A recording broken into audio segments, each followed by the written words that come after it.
As a young girl, I remember watching the news on Univision every morning before school. One morning in particular, though, I remember the news anchor saying they had footage of a chupacabra. I watched the blurry images on the screen of what looked like a hairless coyote running after a car. I looked towards my parents for reassurance, and as my mother and father got ready to take us to school, I heard my dad tell my mom, they wouldn't know what a chupacabra is if it bit them in the... Welcome to Below the Forest Floor. My name is Nancy, and I'm here with my husband/co-host, Ryan. Hello. In case y'all didn't know, it's Hispanic Heritage Month from September 15th until October 15th, and we wanted to do an episode of the infamous Chupacabra to celebrate. I myself am the daughter of a Mexican immigrant and grew up with tons of Mexican urban legends being told to me as bedtime stories, including this one. So that was super fun, not traumatizing at all whatsoever.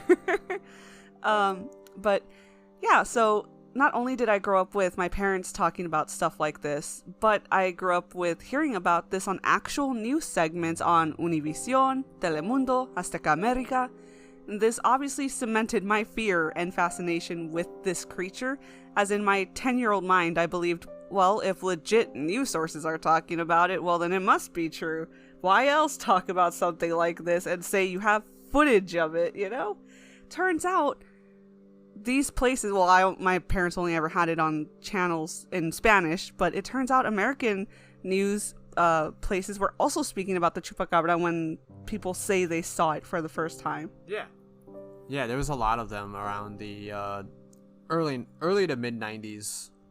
And I really didn't know about that because I grew up looking at the stuff in Spanish. I thought it was just purely, Mexican news anchors talking about it. I didn't know that it had come to America, that it had gone that far, and that people were talking about it around, I guess, where Ryan grew up, which was Illinois. Yeah. And so I personally feared this creature greatly, although I had no goats. I had no livestock to fear for this creature. It was just the thought of it was terrifying. But before we go on with the origins of the Chupacabra, or any stories about this cryptid, let us start with the meaning of the name. Chupa in Spanish means to suck, like a vampire sucks blood, and cabra means goat. So the name Chupacabra literally means goat sucker. Originally, though, some of the first reports of deaths related to the Chupacabra were not just goats, but we'll get into that later. Now moving on to the origins of this dastardly beast. The year was 1995, and somewhere in Puerto Rico, a man had just found all his smaller livestock devoid of blood. The bodies were whole, not even a missing limb, but all completely deceased. The smaller livestock included chickens, and domesticated animals such as dogs, sheep, and of course goats. Eventually, more and more reports started coming out with this same situation, but by this time, people were reporting having seen the actual creature themselves. Up until then, there had been reports of a creature that sucks animals' bloods from all across Puerto Rico, Mexico, and the southern US, but they all had different names. And so, according to those reports that were way earlier than the 90s, people never really put two and two together with the Chupacabra and these creatures. They were all giving them different names, like kind of vampires, Yeah. And so in 1995 is when they came up with the name Chupacabra for, honestly, it sounds a lot better than Chupagallina, like what would that be? Chicken sucker. Oh, okay. Or, something like that. Or Chupaperro. That sounds weird. It sounds like candy, honestly. It's like dog sucker, and that sounds disgusting. Yeah. So, honestly, Chupacabra was probably their best bet on a really good name. Yeah. According to the first reports, or these first written reports in the 90s with the name the Chupacabra, they reported that he looked like almost a reptilian kangaroo. They said he stood as tall as a kangaroo, stood on 2 feet, not all fours, was very reptilian-like, and had big giant red eyes. And that's what apparently these people had seen, and that sounds terrifying. I remember hearing about some of the early stories of the 90s when I was a kid, especially there. I can't remember what year it was, but there was the first like video footage, quote unquote, of something like that, which basically ended up just it looked just like a dog with mange. Yeah, and that's the one I mentioned when in the beginning where they're talking about like, oh, we have footage of the Chupacabra, and it's like this what I thought looked like a coyote or something running after with no hair, running after a truck or something, and it's kicking up sand and all these other things. I remember on top of that was because before that video came out, there was all the reptilian talk and everything like that, and it's like you saw this as like, and I just remember wondering to myself, that doesn't look like what everybody describes of it at all. It's like I think that the news was honestly just trying to get it away from people as quickly as possible. It's like maybe they caught on. Yeah, it's just like just one of those videos like, here, this is what it is, just everybody just shut up about it or something. Yeah. It's like we don't want to think about something this bad. Well, because honestly, okay, so think about it. The first reports sounded like the reptilian kangaroo with the red eyes standing upright. But eventually, because, and I'm 100% sure because of the news segment, now people draw it. When you look up Chupacabra on Google, it looks like a dog with no hair. It looks like the hairless dogs in Mexico. Yeah, because if you flood the true information with a bunch of misinformation, all you're going to get when searching for is misinformation. And now all you see when you see the Chupacabra on Google is what looks like a hairless dog that's very angry. Yeah. But it's really funny because that's not the only thing you see. If you scroll like just a little bit when you're looking at Google Images, when you look at Chupacabra, I've also seen some of, it looks like an alien almost. Like, it has big, giant black eyes, like the Greys. I don't know if you guys know what the Greys are, but they are... the traditional-looking alien that you would see from, like, I was going to say Men in Black, and I was like, no, they didn't have Greys like that. But they did, there was showing very things. Skinny, gray, big head, big, giant black eyes, you know, very... Scary Movie 3. Oh my god, oh, the finger thing. Yeah. Oh my god. That was funny though. That was a funny one.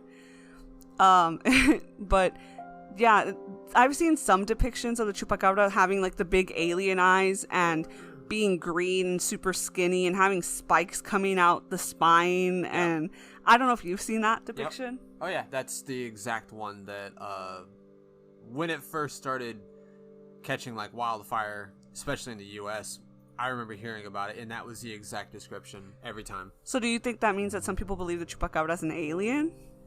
Or the fact, the other matter that because of all the different... Like, if you think about it, if you describe a crocodile to somebody, what's the things that they're going to really describe to you about it? It's going to be like lizard, scaly... Green. Spikes going down the back. Oh my god. Crocodiles and alligators have that. Yeah. So it's not too far-fetched to think that something like that could occur because we have a lot of things that are like that. And did you know that recently the Chupacabra was just added to like the list of vampiric beings in like cryptids and stuff? I remember hearing about it, but I didn't know much about that. Yeah, apparently, as of recently, the Chupacabra has been counted towards vampiric beings in an encyclopedia of them. Of sorts, because it technically meets all the criteria. It doesn't eat the creatures, it just sucks their blood and it leaves them. It doesn't turn them though, so I feel like that's kind of the difference. Yeah. So I think vampiric in qualities, but not, you know, like in certain traits of it, not necessarily like the I guess disease you could call it. Is it disease? I remember hearing something about like that was what they kind of just landed on towards the end, was like that it was a condition. I think I've heard that before. But yeah, so I thought it was really interesting that the Chupacabra to many different people can look like a dog, and to some people it looks like a scaly kangaroo, to some people it looks like an alien. And eventually this story spread all over Mexico and became such a huge part of Latino and Hispanic and Mexican and Chicano culture that it's our Bigfoot, you know. The Chupacabra is like our Bigfoot basically, and it's an elusive creature. People claim to see it. really have it, and it always looks kind of different, but that's our cryptid, I guess. Mm-hmm. And it's so funny because I was talking to our friend the other night, and I thought the same thing before I started doing research, that this was just purely a Mexican cryptid. And I had no idea that people said it started in Puerto Rico. I was like... There's also things in other countries that kind of describe the same thing. I can't remember any names, and I can't remember the areas, but it would definitely be something that you can search up. And I had no idea. Like, and when I told our friend last night, he was talking about how it was like Mexican cryptid. I was like, I thought that too, but it turns out that these stories, or the more popularized versions of these stories, started coming around in Puerto Rico and not Mexico. And then at the same time, it's like, okay, well, maybe it was just not as popularized in Mexico. It just became more popularized with everything in Puerto Rico, and that's when people started saying that's what it is. That's what's doing this to the livestock, you know? Because there, as early as the 50s and 60s, there have been reports of creatures that do this to the livestock, where they just suck the blood of the livestock and leave them, you know, lifeless, but they're whole. They're not eaten or anything. Yeah. But they are called different things, because our friend looked it up. He was like, no way, it's no way that the Chupacabra is this recent in the 90s. And he looked it up. He goes, well, I guess yes, but also there are reports of creatures that have done this before in like the 50s. I was like, exactly, but they don't have a name that corresponds with the Chupacabra, because what became popular in the 90s was the name of it, and people were able to put a name to the face and the action. Yeah, I remember hearing little bits and pieces of like older cryptids, like, you know, 50s, 60s, 70s sort of thing, that had a lot in common with the Chupacabra, but they didn't really have a name. Yeah, or like they were given other names that were kind of like in vampiric fashion, but like it wasn't exactly this. And the reason people believe that this is all completely made up and don't even take into account the fact that other people experienced these things before the name was found for this is because back in the 90s, right before these reports started coming out, a movie came out that was about a creature that looked exactly like what they were describing. Yep. So the movie was called Species. I've never seen it. Have you? It was a really long time ago, but yes. I think I actually saw it when it came out. It seems Really? about the time, because I was 6 at that time. So, yeah. Oh, interesting. So yeah, these reports of the Chupacabra started coming out suspiciously around the time of this movie coming out, and the creature was very similar, according to what people were saying with the whole kangaroo reptilian red-eyed thing, that it looked very similar to the creature of this horror film. And so people were like, no, it's just all made up. There's absolutely nothing to look more into with this. People are just saying they're seeing something like this because they want to say that, or because it's now popular and they want to get attention. But like I was mentioning earlier, there have been reports going as far back as the 50s that people have actually said of a creature similar in action of sucking blood of the livestock and leaving the bodies. And some people would argue maybe it's one of those bats that, you know, sucks blood, because there are bats that do that. But I actually watched a documentary when I was younger on what these bats actually do, and all they do is like they make a small little skin-based cut on the livestock, and they just lick it gently, and then they fly away. Because vampire bats are less, like, they're smaller than the size of your hand. Yeah. That thing is not going to drain an entire goat of blood, because where is it going to put it? Let alone multiple, because people find multiple of their livestock just laying on the ground. Even an entire swarm family of vampire bats could not take out an entire, like, you know, group of livestock, though, really. Oh God, no! And they don't drain a creature's blood to the point of where that creature is dead and gone, because that messes with the cycle. They don't have that anymore. And they couldn't anyways. Like, I watched this video.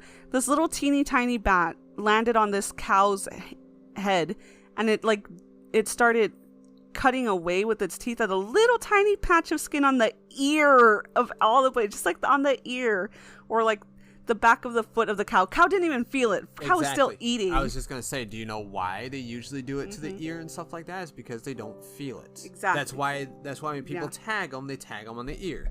And so this cow didn't care. He didn't give no nothings about it. He's just eating his food, and they're showing this bat he's not even sucking the blood. He's licking blood off the little scrape he made on the ear. And so he's just licking the blood, literally not even there for like a minute or two. He just flies away. The cow's just still there chilling, like nothing happened. If anything, the flies are bothering that cow more than this vampire bat did. Yep.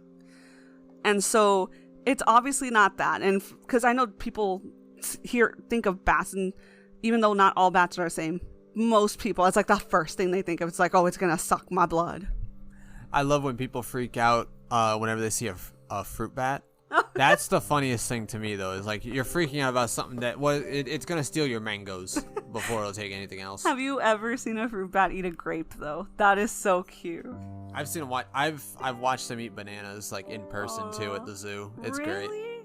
That's so cute. But the bats that do drink animal blood are not going to be able to do. They're not even able to take down. They're not even able to be noticed by an animal that they're doing that to. How, let alone like taking down entire livestock communities in one night. Just as a side note here, I wonder, the people that found all of those, there hasn't been any reports where they've mentioned like that there was blood anywhere, like, you know, maybe on the ground or something like that also, or have they? Because I've never heard anything about that. Everything I've ever heard or seen has been basically they go outside. You know, they left their goats and sheep and whatever out. They go outside and they find their animals just laying on the ground looking like they're asleep. And they don't even like notice till they go up to them. They're not breathing. They're actually dead. But there's no blood. Like, it's not like a slasher film or anything.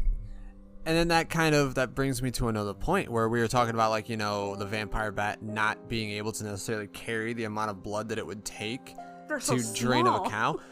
Even, let's just say the kangaroo size, you know, like he would probably only be able to take out as much of like maybe 1 or 2 cow sizes, unless it's like running away looking like Santa Claus or something at the end of it.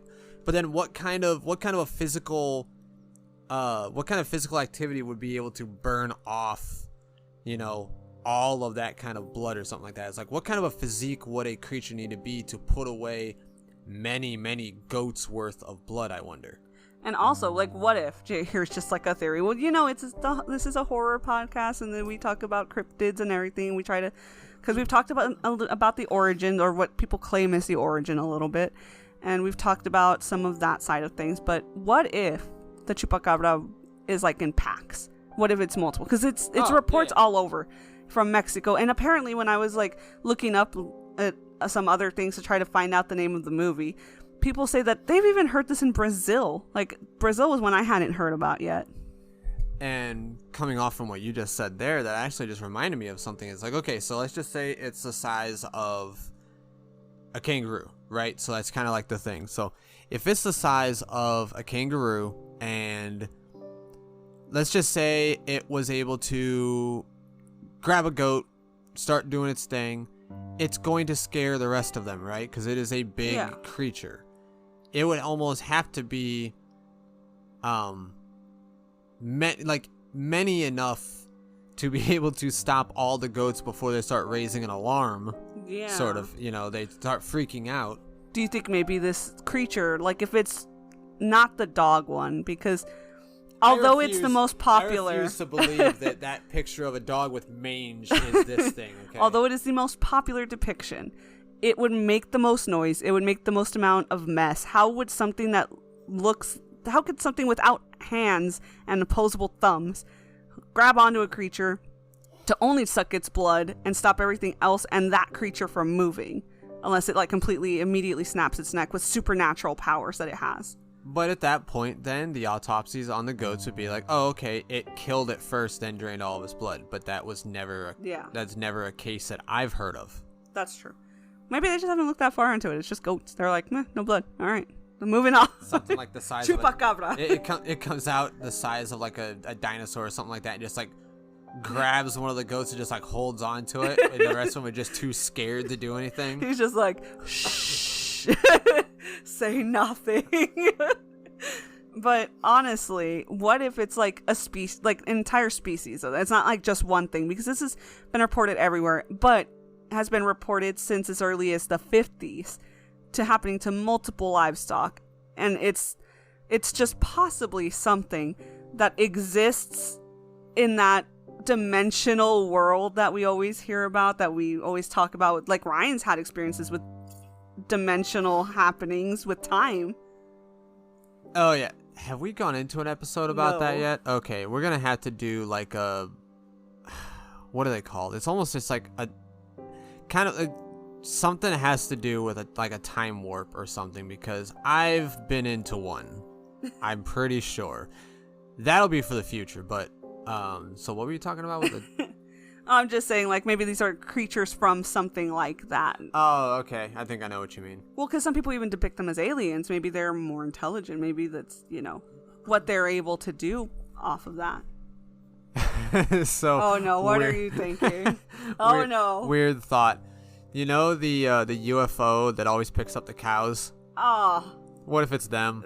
It's goats. Instead of a cow, it's a goat. They lower it back. It's, they're small. They have their feast. Yeah, they pull it up, drain it, lower it back down. They stick their little straws in them. Because, okay, well, where did you hear that there was bite marks all over the body? I've heard some had bite marks. I didn't say bite marks all over the body. Well, I'm I was just saying drain it. And I know, and they got their little straw, their little high-tech straw. It's like a Capri Sun. You know how the Capri Sun straws have like a little... Now I've got... Oh, my God. And then the one new guy that doesn't really know about it, the guy that would always poke the straw through. And it's just blood squirting everywhere. It's like, well, we can't put this one back. Good job, Tim. Well, yeah, they just had to have Tim Blord. wash it. It has to wash it of all of his blood and then put it back down there. And then hopefully by morning it dries. And they're like, it was fine. It was raining last night. You just didn't know. Oh, Tim. And the farmers are out there like, it doesn't look like it rained, but I've got one wet goat and I don't understand it. It's like the turkeys, and they go out and they look up with their mouths open, and they just the ones that drown themselves? Yeah, that's it. I feel so bad for laughing at that, but I don't see. That's the Chupacabra should have gone after, the turkeys. They're definitely a little more on the we could lose a couple of them side, because they're dumb enough to be dinner. This is going a little off topic. I think we went off topic when we started talking about the aliens putting straws in them like Capri Suns. Oh, well. But I would love to draw that on a t-shirt for more merch. Right. So another interesting thing that people mention is the fangs of this creature. Like we were talking about earlier, a lot of people have been like, okay, these are coyotes. Well, a lot of carcasses people have claimed to have been chupacabras have been found out to be coyotes with mange. And so something that sets this apart, it would be the fact that when people have checked to see the holes within this creature, the holes that the fangs left were the size of a human finger.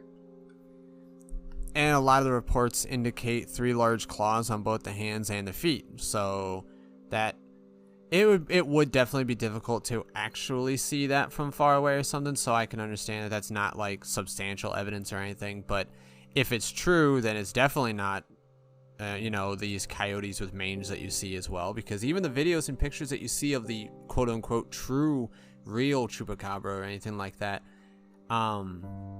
they have more than 3 claws. and it's really interesting to me as well to think about the fact that a lot of the things people have seen physically that haven't just been like, oh yeah, that's a Chupacabra and it's a coyote running without hair, have been people saying this thing walks on 2 feet.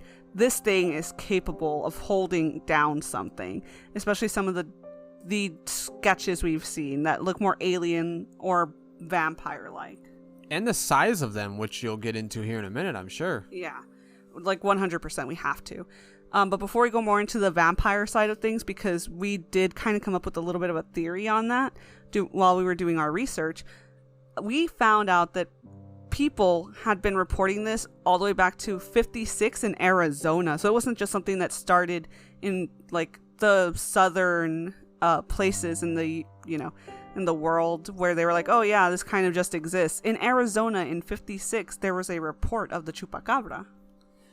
Yeah, the very first reported case of something like this that did not have a name to it tied at the time was in 1956 in Arizona.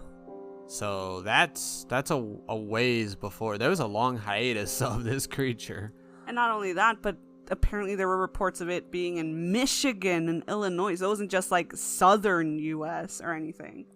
Yeah, like there's been other ones that have been reported in Arizona, Oregon, Michigan, Illinois, New Jersey, New Mexico, and Florida, and parts of Chile, Brazil, and Mexico.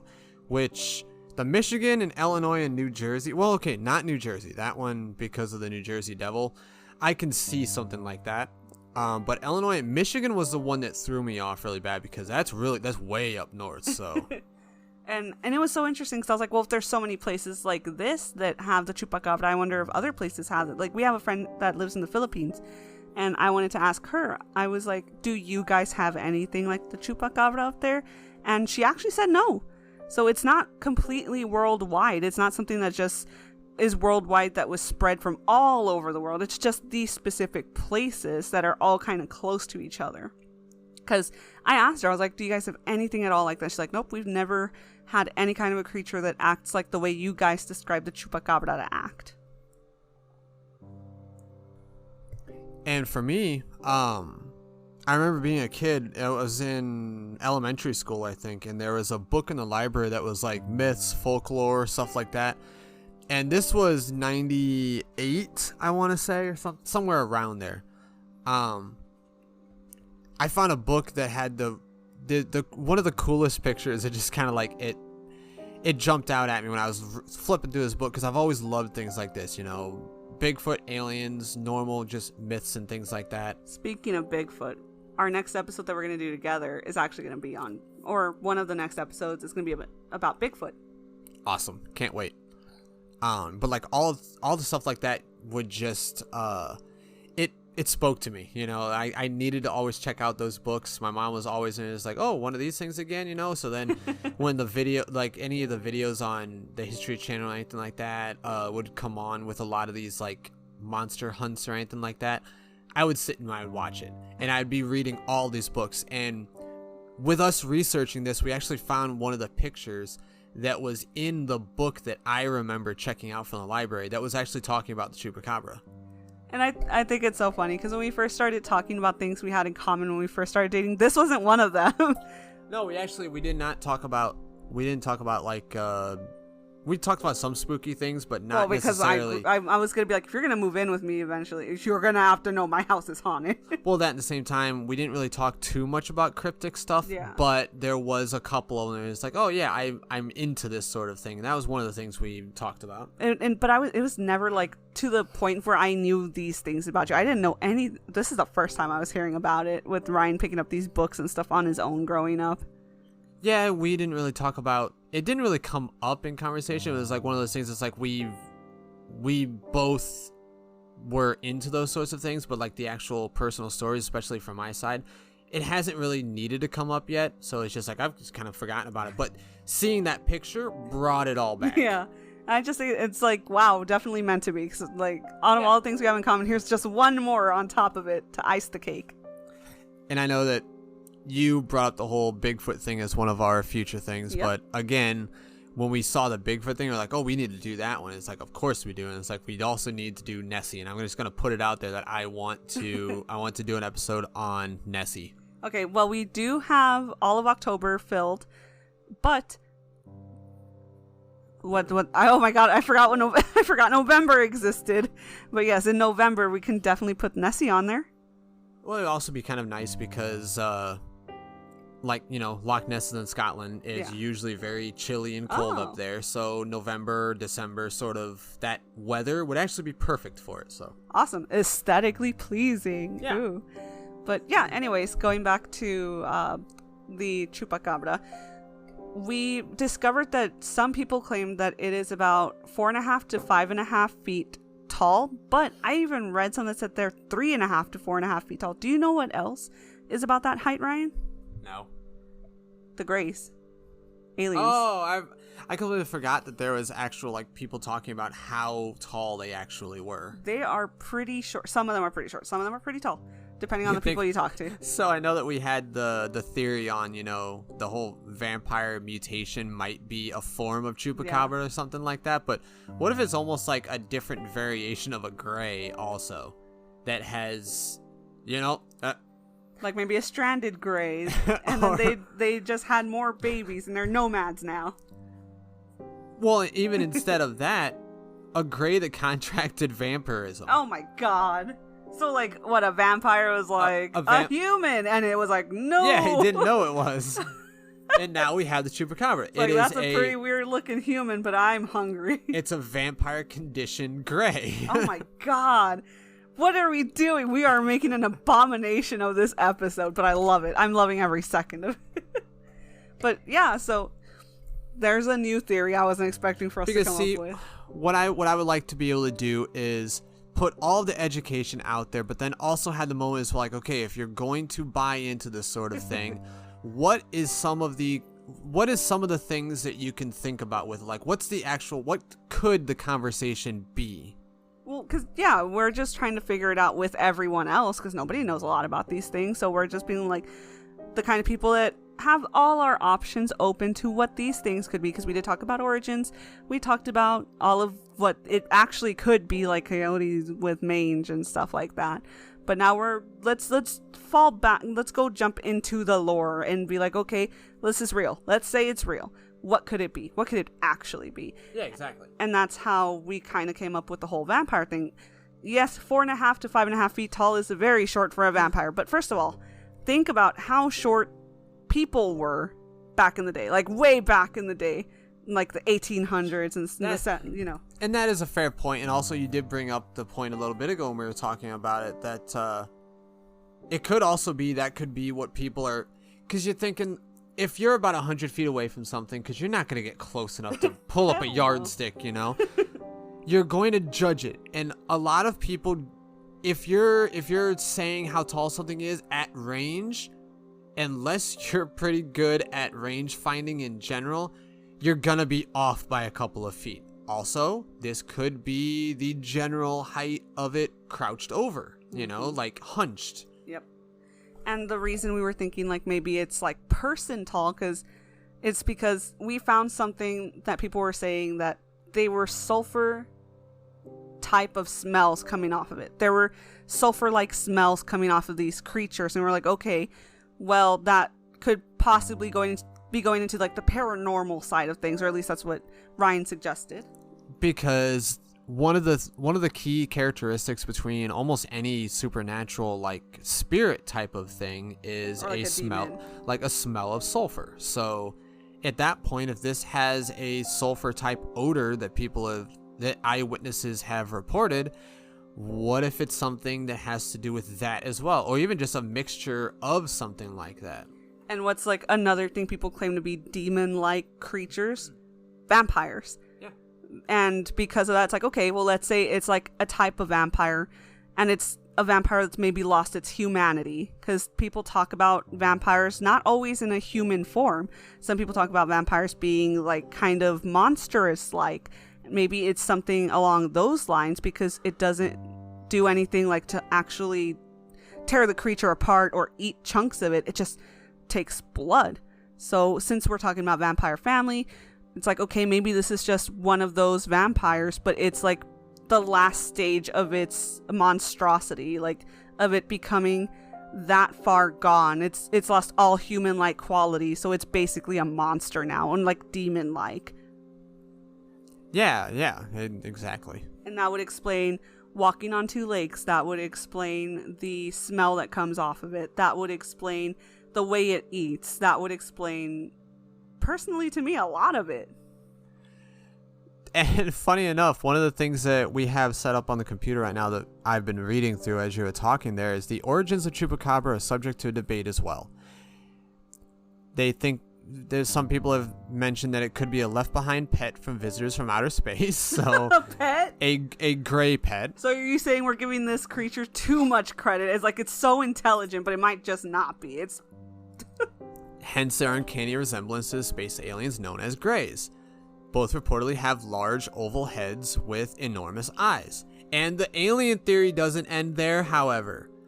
Others speculate an alien-animal crossbreed created by scientists at NASA. Oh, God. Okay, so this is from Science How Stuff Works. Since you are directly quoting it, we have to tell people. Well, it's just a little bit because you it's still what... have to. Yeah. We don't want to get in trouble and like, nope, take it down. Take it down, people. And it's like, no, we thought of some really good theories, guys. You don't understand. We had Capri Sun straw.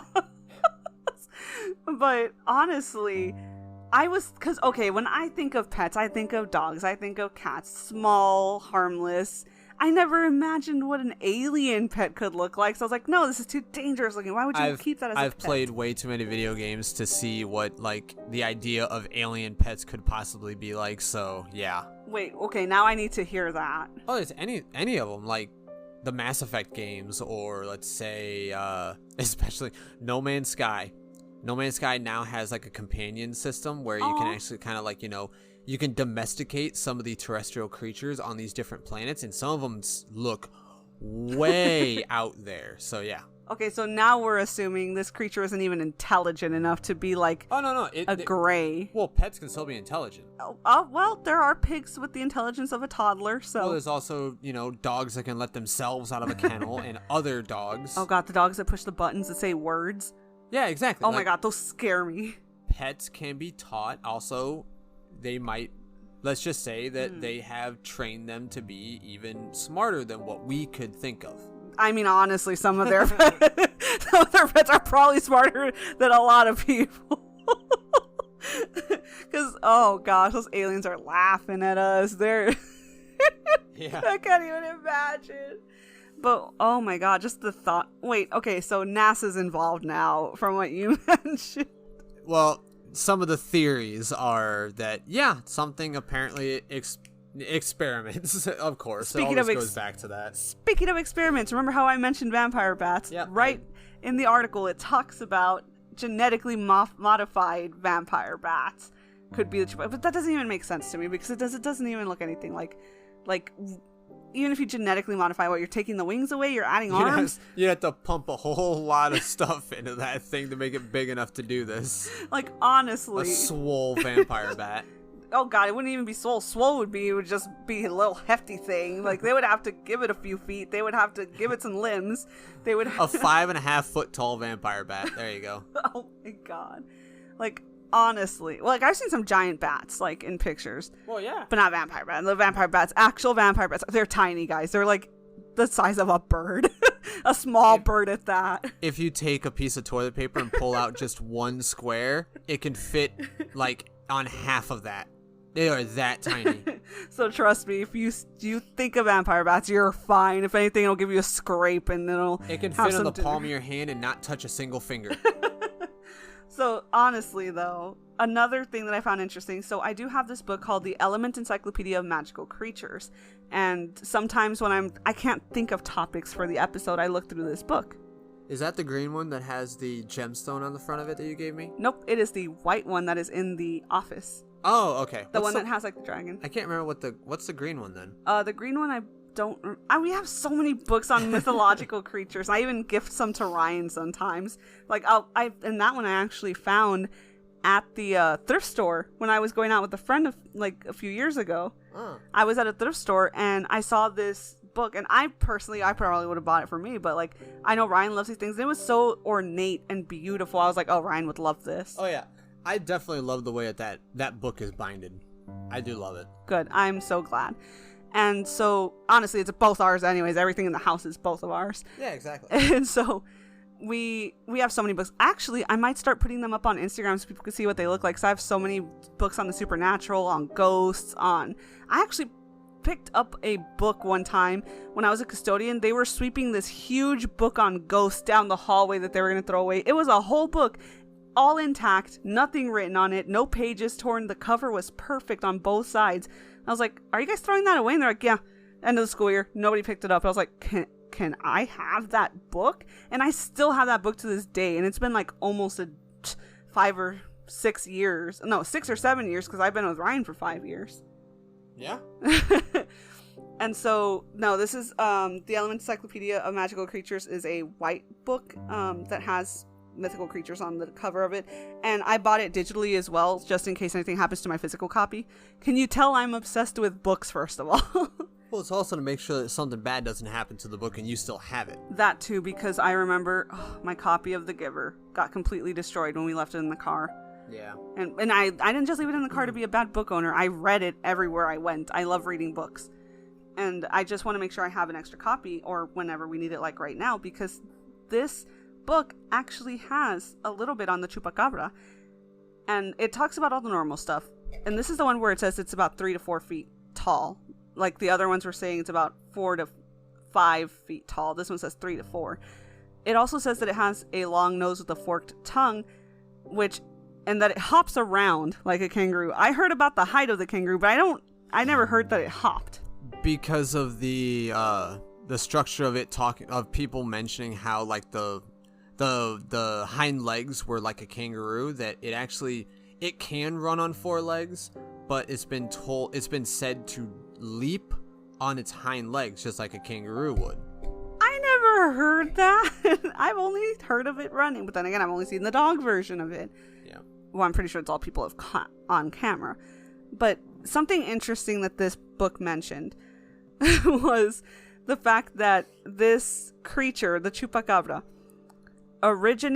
may originate, they're not sure, from Central American indigenous myths, where there's this apparently there's this mythological creature or person that is called a mosquito man that sucks blood from animals through a long nose like a mosquito, but he's like a half man, half mosquito, and so people think maybe this is where other people got their story from for the original Chupacabra. Which definitely could be, and at the same time, it's like, if there's enough stuff on that, I would like to at least do a little bit of a dive on that, maybe in like an episode that we do where we cover like maybe 6 or 7 tiny things. Oh, I would love that. But Mosquito Man could definitely be something. I would like to at least look into it just to see what that's like, and draw some parallels. I would love that, and then we can it could be like a little series in between, episodes of Below the Forest Floor. And so, I just thought that was really interesting that there was, first of all, even a thing called a mosquito man with a long nose that he sucks blood through. Like, what would that even look like? Now we have to look it up at some point. Whenever you've mentioned the Mosquito Man thing, all I can think of is an old, I think it's a PlayStation 2 game called Mr. Mosquito, which was a professor that accidentally turned himself into a mosquito, and now he's trying to live his life as a mosquito, and you actually have to dive bomb people. Oh my god. It's a hilarious game. It's also very stupid. Fun. Also, apparently something else I just read from this, because I was mostly looking at it for the Mosquito Man whole situation they were talking about, but some people apparently have claimed that the Chupacabra has bat-like wings in some parts of the world, that it has black, coarse hair, covered in hair, which is so different from the whole scaly green thing that we heard about, or even just the hairless coyotes that we heard about. Some people have claimed to have seen this creature with coarse, dark fur or hair, and with bat-like wings, and some people say it just crawls on all fours like a prairie dog. It, like, once in a while stands up like a prairie dog. Like, what? And then there's also that some say that it has basilisk-like eyes that paralyze its prey. That could explain why the other creatures don't start making noises at night and freaking out. Oh my god.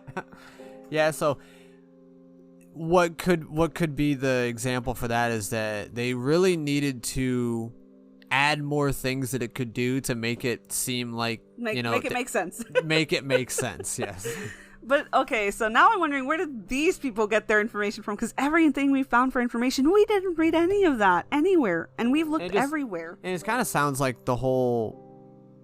basically the giant bat could definitely be something else.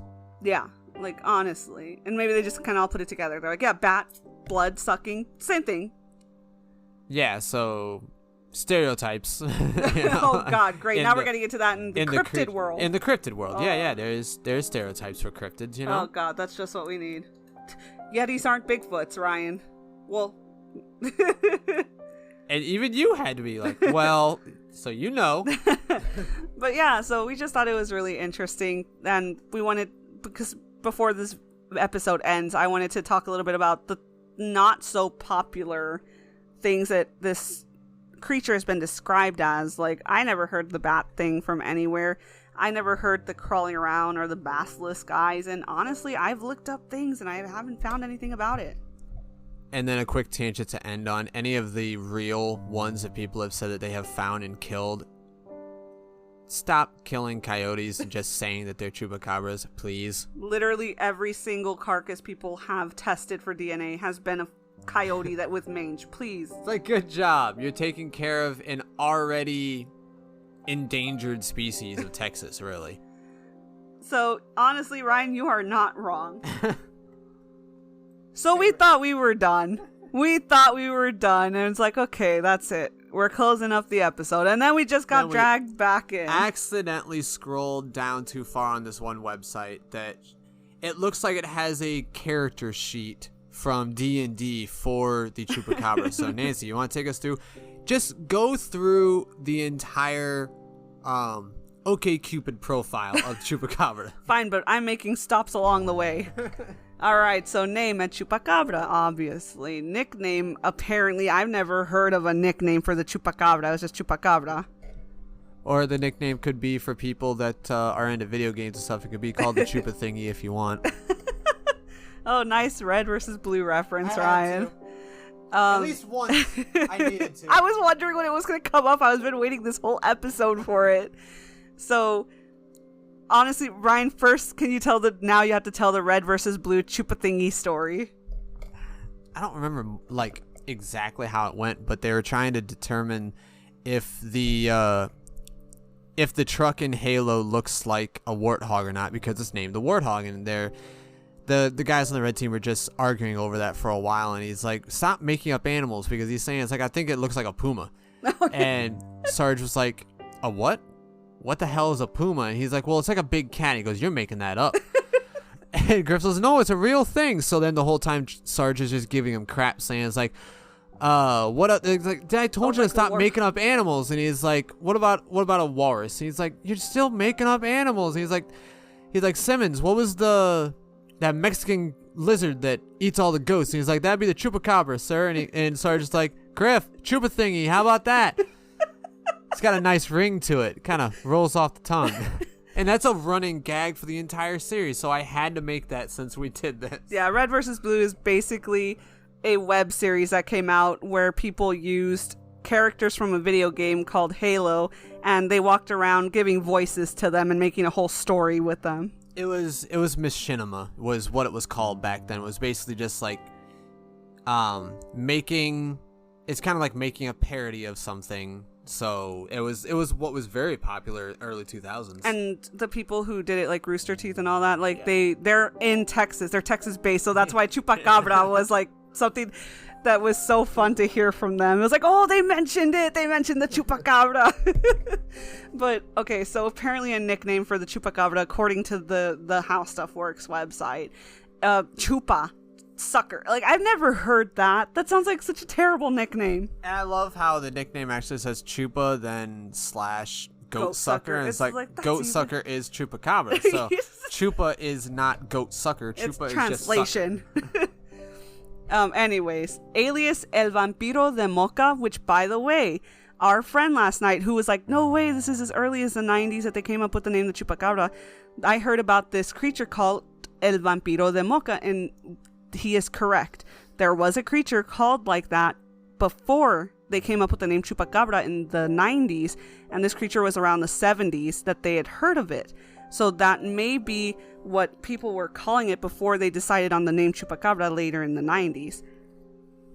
Okay, you're making faces, Ryan. What's going on? When you get down to likes, don't look at it right now. Wait till you read it later. Oh, okay. All right, my bad. All right, I started looking already. I know. Okay, height 4.5 to 5.5 feet, which is you skipped the closest known relative. Oh gosh. Okay, let me finish the height situation and then we'll go back. So, like all the other articles we've read, all the other informational things we read, between 3 feet and 5.5 feet. 5.5 feet tends to be the tallest anything is reported this creature to be.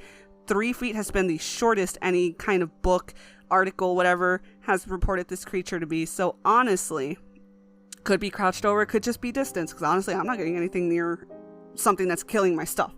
That's fine. You can have it. That chicken, you like it, it's yours. You know, I am fine with that.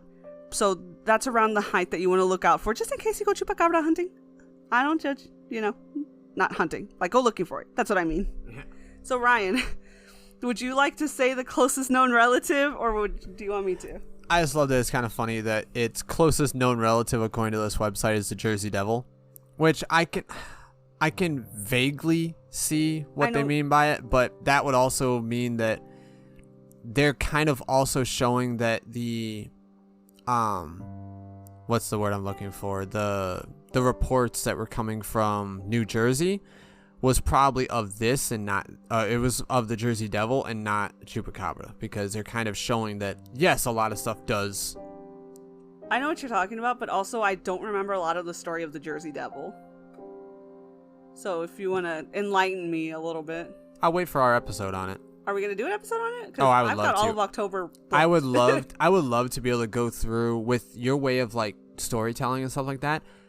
Reading the actual the origin story of it, it's insane. If you don't know it, it's insane. I think I know it. I've heard of it and I've seen all of the documentaries, but I completely space on what his specific story is, because I'm just so completely enthralled by this particular it's one. Definitely, I would love to be able to do one of those. All right, so now we've got 2 for November already set. We got to do one on the Jersey Devil. We got to do one on the Loch Ness Monster. Keep it in your head, because we're going to write it down when we're done with this. Yeah. Okay, so eyes, very large and often red. Or do you think it's like naturally red eyes, or like do you think he's just really tired, or if it's all the fur? It's just all the the dust in its eyes. Well, I still think that it could just be the glint of different lights. Ooh, or maybe like the vampire thing, like we were talking about, like vampires, red eyes. Yeah, almost like the what's the albinoism or whatever it is, you know, where it kind of like has a reddish tint to things. Yes.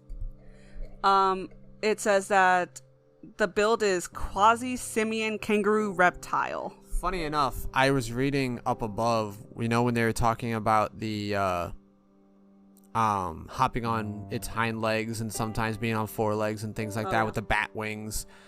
Up there it also mentioned that there's been a few reports of it almost being ape-like in movement and stature. So that's where the simian bit came in for that, I'm sure. That is terrifying. Right, one of my greatest fears is not a demon, it's not a ghost. It is a reenactment, a true life happening of Planet of the Frickin' Apes. Oh, yeah.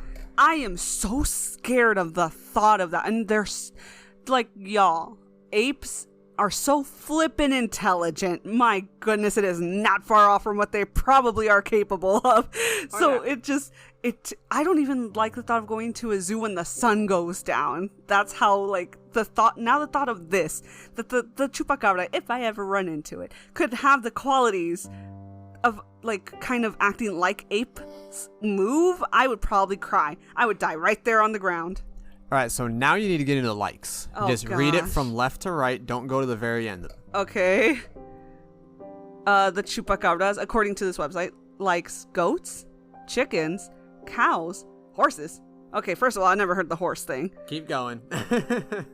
Now it's got the whole, now it's got the whole bat thing in my head. It's like, oh, come on, that bat is not going to take down a horse. Dogs, cats. Oh, I guess cats. Yeah. Ducks. The duck's a new one. Yeah, the ducks is the new one, definitely. And travel. What? Yeah, Ryan in his spaceship. Oh my god. I wish you guys could see. We might have to start recording these with video, because I need you guys to see Ryan's face. He just looks like he's done with this episode. Yes, I actually am. I'm actually just done with the website because it likes to, well, okay, so I know why they would do that. With this website or with all the websites?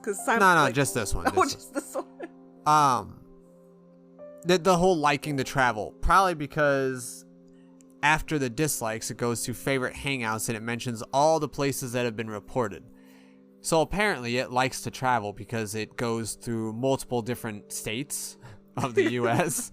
and different countries. So do you think UFO, plane, just his own 2 feet? He walks really fast. I think he's a stowaway. Oh my god, that was the thing on the airplane in Twilight Zone with William Shatner.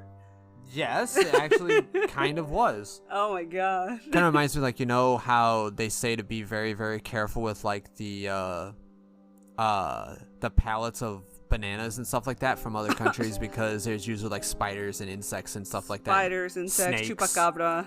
Chupacabra could be one of them, yes. The smallest of the small. Oh my gosh. All right. Well, that was something. That's a nice way to end it.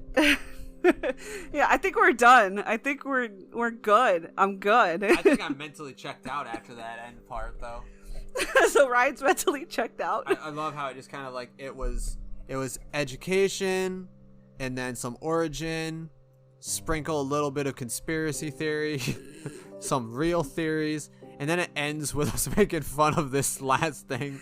I love having serious episodes, like spooky serious. I wanted to start with that.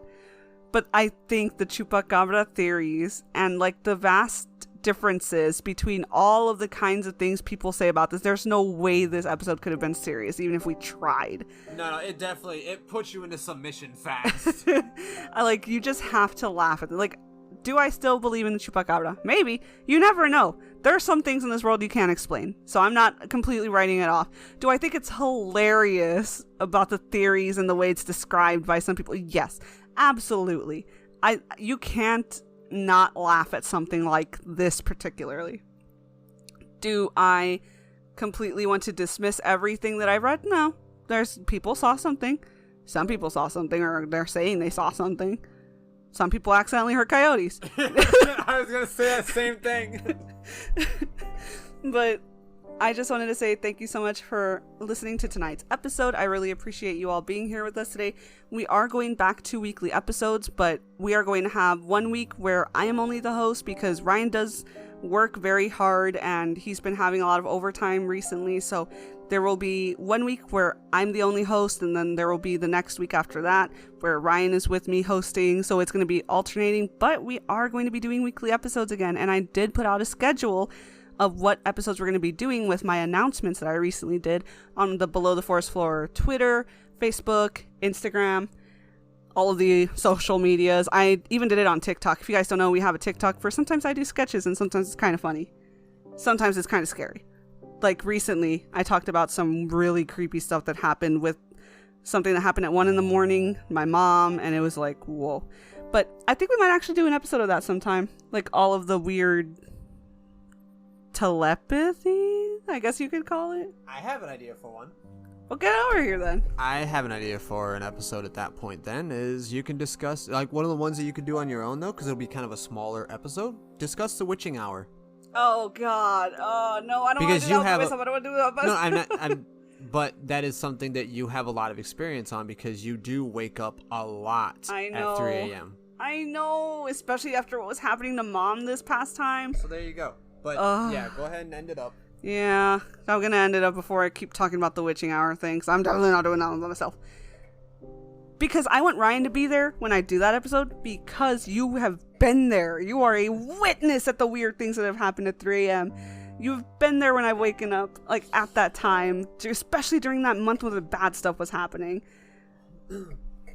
So at this point, I think there's something that anybody that's listening can do for us is go to one of the social media sites and mention which one of these three you would want to hear about first in line, which would be Loch Ness, Bigfoot, witching hour. No, Bigfoot's already going to be happening. Oh, Bigfoot's already? Yeah. Okay. There was another one that we talked about. There was, I forgot. We'll put the poll out somewhere when we can figure it out. Ooh, our first poll. That would be fun. Okay. So anyways, thank you guys for listening. We hope you enjoyed tonight's episode as much as we did. Obviously, we enjoyed it very much so. But whether the Chupacabra is real or not, they are always welcome here with us below the forest floor. Thank you so much for watching, everyone, and we will see you all later. Bye. Bye.